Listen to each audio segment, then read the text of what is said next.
Well, hey, everybody. Happy Wednesday. How are you? I'm back. It's a new month. It is starting to actually feel like fall, which by the way is my absolute favorite season. Like this is the weather that I love. I often tell people because I live in Maine. I live in Portland, Maine, which is a beautiful city and a beautiful state. But I often say like this sort of weather, fall weather, like that is the reason I live here. And so I'm very excited that we're here, and I'm very excited that we're in the fall. So I'm here to do my weekly live, and I want to talk about this latest podcast series, and I'm super excited about this series because it's something that I'm really, really excited about. It's something that like I can't wait to start talking about and digging into, which is a series on the process. And what do I mean when I say the process? Well, what I mean is the process that I take clients through. Regularly I'll have people ask me questions about like, how is this different than AA? Or like, what is this actually like? Like, how does it actually work? And I get it, right? Because a lot of us only have heard of, sort of 12 steps programs, which isn't necessarily what I do. And a lot of people also like really haven't had to struggle with it before. So there are plenty of people out there who haven't had to try to work through a problem with alcohol. And so I just wanted to talk about it, and I wanted to talk about how it goes, and I want to just give you my perspective on it. This is going to be happening over the next few weeks. So I will be going obviously releasing the podcast on Fridays like I normally do, and then I'll be here on Wednesdays to go live and talk about it. I'm trying not to touch my table because look at that camera shake. So I'm like having a hard time not leaning. So last Friday, the first piece of it was released, and this first phase is called learning.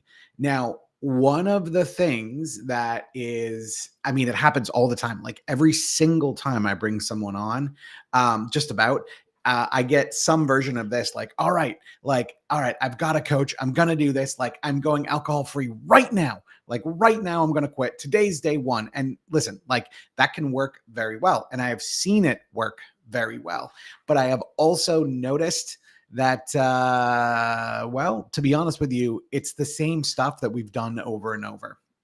Like, I don't know about you, but I've had so many times when I've been like, all right, that's it. I'm done. Fuck this. Running as fast as I can at going alcohol free. And then I end up falling on my face. Right. And this has happened to me over and over and over and over.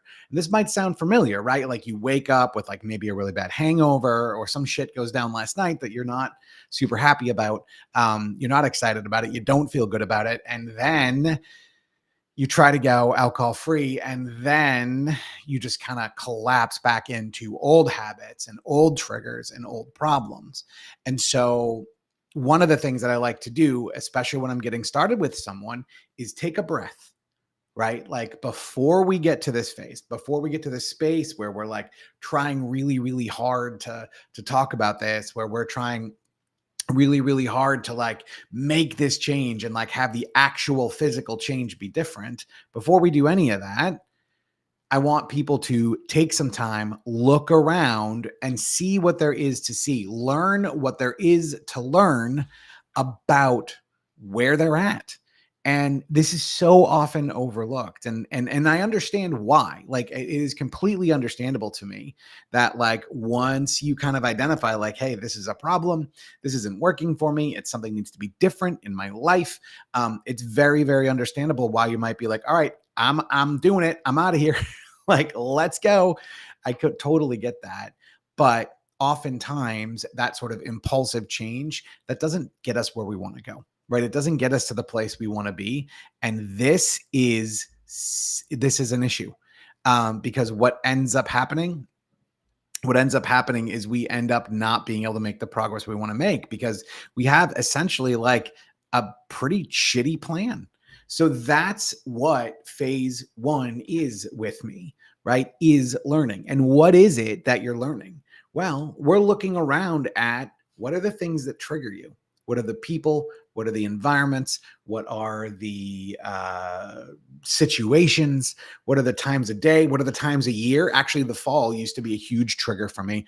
I loved having beer and smoked salmon on crackers in this really crisp, cool weather. Like it was like a trigger for me, right? So the learning phase is for us to look around and to understand all of this, right? For us to really get a handle on, okay, like this is how my life is going. These are the things that are pushing me to drink. These are the habits. These are the times a day, right? It's information gathering. And again, we think we know it all, and there's a chance you might, right? You might be able to list exactly what all of the triggers are, exactly what all of the problems are.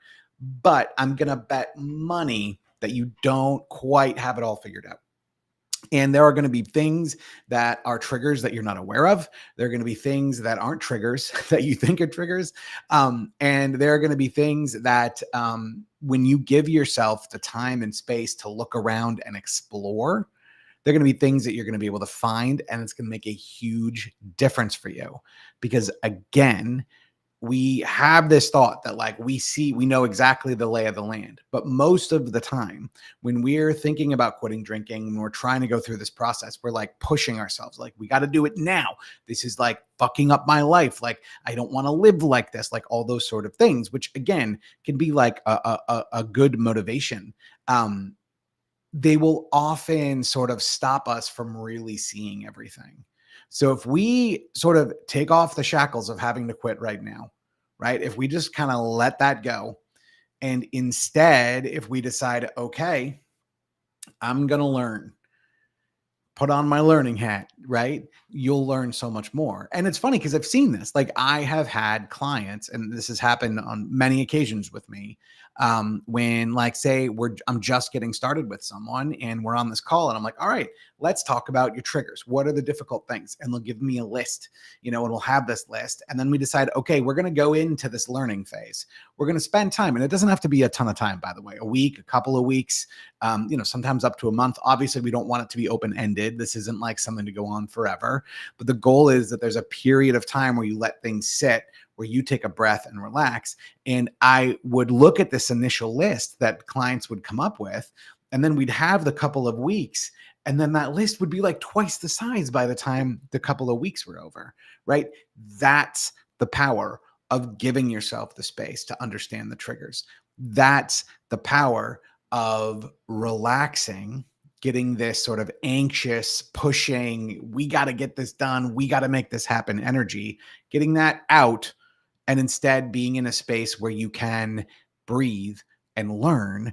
That's the power of it, right? Because you can see so much more, because it's not this like hurried, rushing thing. I mean, you think about anything that you might do, right? Anywhere that you might, sort of have learned something, or maybe you're reading it, or learning or studying it yourself, or, maybe it's something in a class. And if someone's behind you going, go, go, go, you got to get this down. You got to know it now. You got to know it right now, immediately, no more waiting. Like if someone's doing that, like you're not going to be learning effectively, right? There's no way. And so I want to create an environment where you're not doing that to yourself, right? And that's what this is about.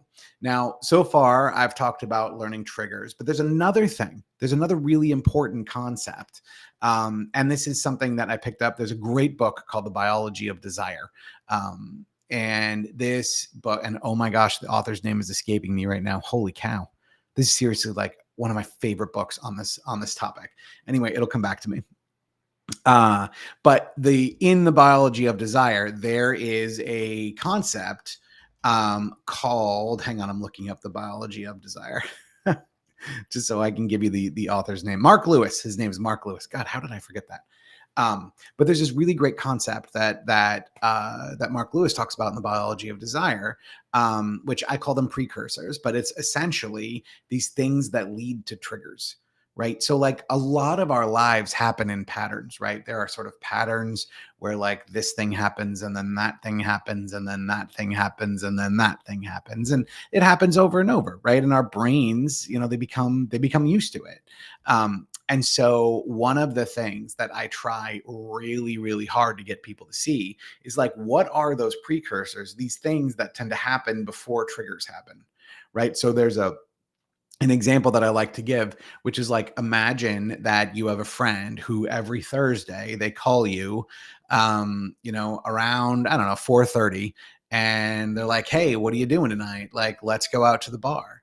And you could, see this call as a precursor, as a thing of like, okay, like now this is like getting me to the bar, because the bar is going to be my trigger, right? When I'm actually sitting there in front of alcohol, when I'm sitting there around other people drinking, like that's going to be the thing that triggers me. And so the call could be the precursor, or just the fact that it's Thursday afternoon could be the precursor.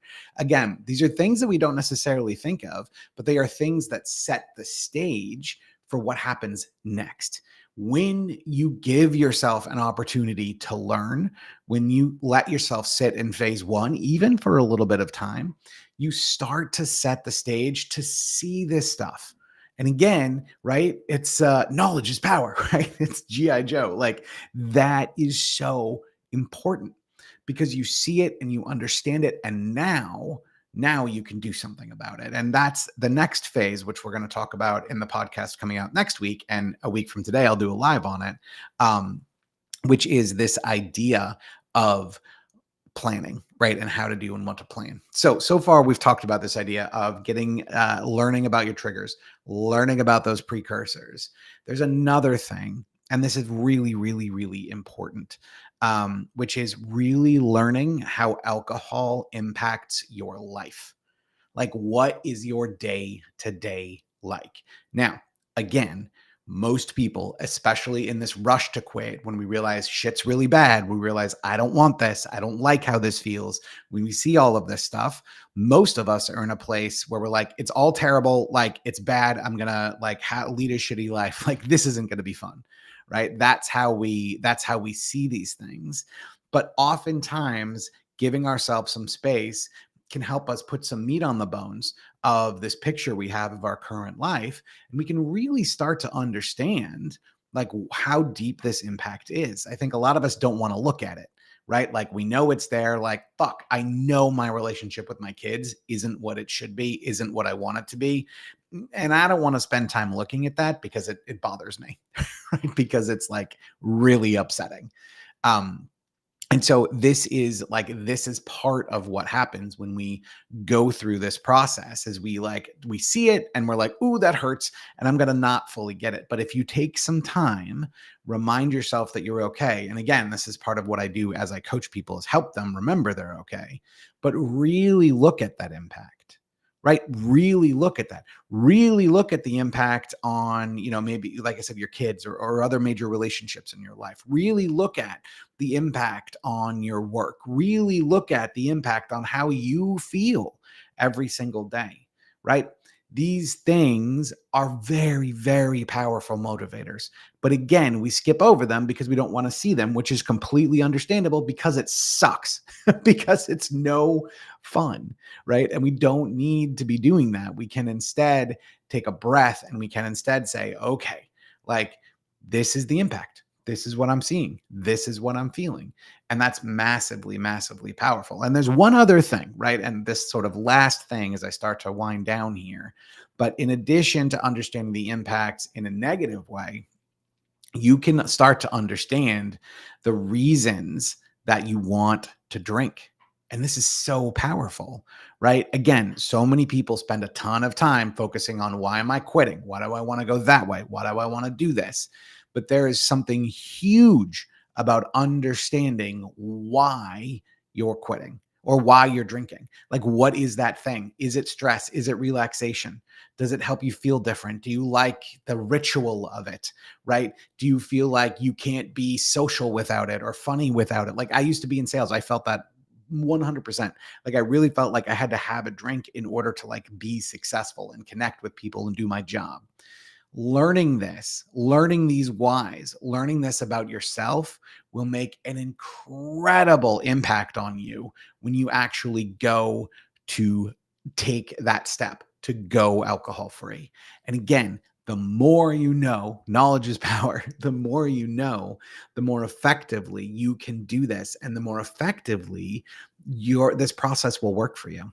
So there you go. That is phase one, right? Phase one is learning. Now, generally, like I said, it doesn't go on much longer than a month when I start working with people. Sometimes it's much shorter, right? Sometimes it's a week. Sometimes people say, fuck that, I don't want to do it, which is fine. But like in general, if you're doing this on your own, a good idea is to kind of think 2 to 4 weeks of like, all right, I'm gonna try to do this. I'm gonna try to learn.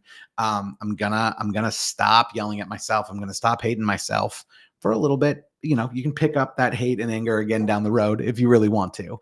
But for a period of time, looking around and learning is going to make a massive, massive impact. So that's phase one. And we're going to be learning about triggers and those precursors. We're going to be learning about the impacts, both the negative impacts, but also the perceived positive impacts. Because when you see all of this, it's so much easier to see how this whole process goes. So that is it for phase one, learning. If you haven't yet subscribed to the podcast, please go to your podcast of choice. It's called A Few Thoughts About. Subscribe to it. You'll be able to hear phase two coming out on Friday, and then I will be back here next Wednesday to discuss it. As always, if I can help you at all, please feel free to reach out to me.